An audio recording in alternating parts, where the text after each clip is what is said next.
Bonjour et bienvenue dans ce tutoriel sur les commandes avec BOS. Sous BOS, une commande peut être programmée directement en utilisant l'objet graphique bouton ou en ajoutant la fonctionnalité à un autre objet graphique comme une forme, un texte ou encore une image.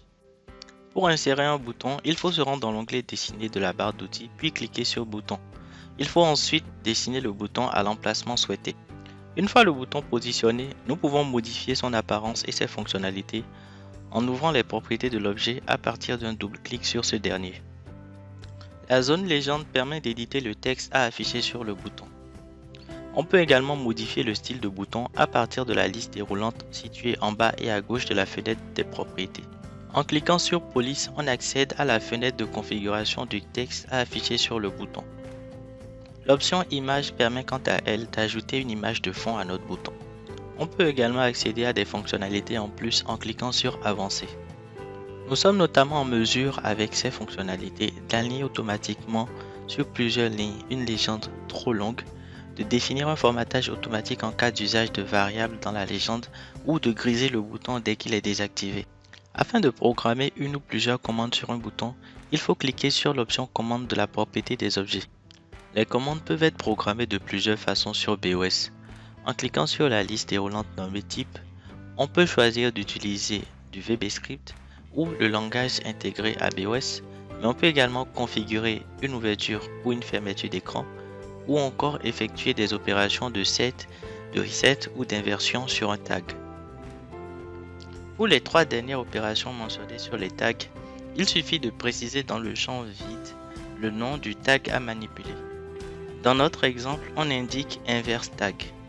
Dans la configuration des commandes, nous pouvons également gérer le type d'appui. Nous pouvons notamment choisir l'action à exécuter en cas de clic gauche ou droit, en cas de double-clic, au relâchement après un clic, ou encore associer des commandes à des actions dédiées aux écrans multitouch. Si la création du tag inverse tag n'avait pas été faite au préalable, une fenêtre s'ouvrira pour nous permettre de le créer si on essaie de quitter les propriétés de l'objet. On peut ainsi créer notre tag de type booléen.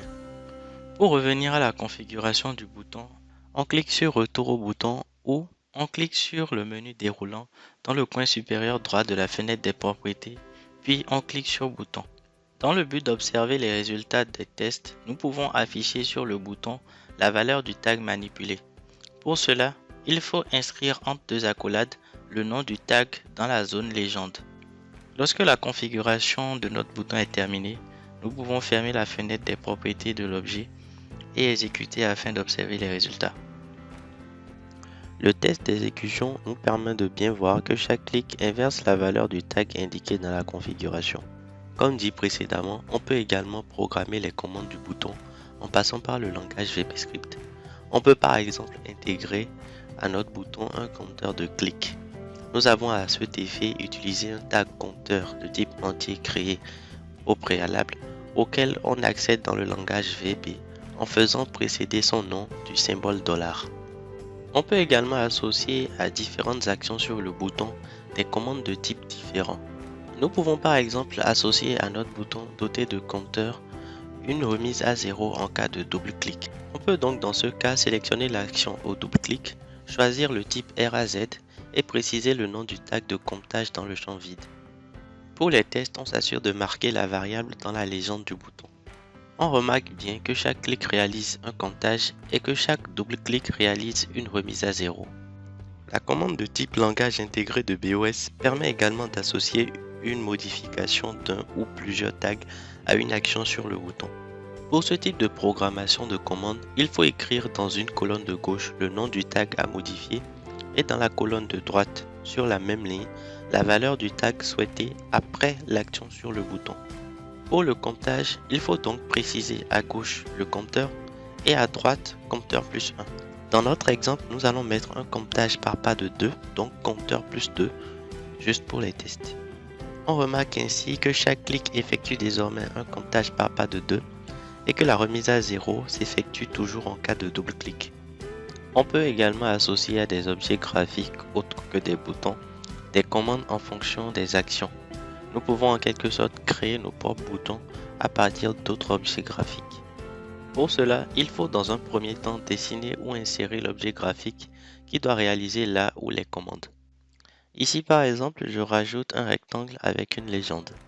Pour ajouter des commandes à l'objet, il faut cliquer sur l'objet, aller dans l'onglet Dessiner de la barre d'outils et sélectionner Commandes parmi les animations. Un double-clic sur l'objet ouvre la fenêtre de configuration des commandes. Nous pouvons associer à un clic sur ce rectangle l'ouverture d'un écran. Pour cela, il faut choisir le type Ouvrir écran et indiquer le nom de l'écran à ouvrir dans le champ vide.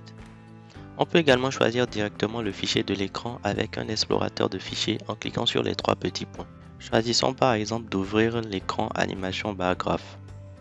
Pendant la simulation, on remarque bien qu'un clic sur le rectangle permet d'accéder à l'écran des barres graphes. Les commandes d'ouverture d'écran sont pratiques pour gérer la navigation entre plusieurs écrans dans notre application. Il existe également quelques paramètres avancés pour les commandes sous BOS. Pour y accéder, il faut cliquer sur Configuration dans la fenêtre des propriétés de la commande d'un objet. Une fenêtre plus grande s'ouvre avec quelques options en plus.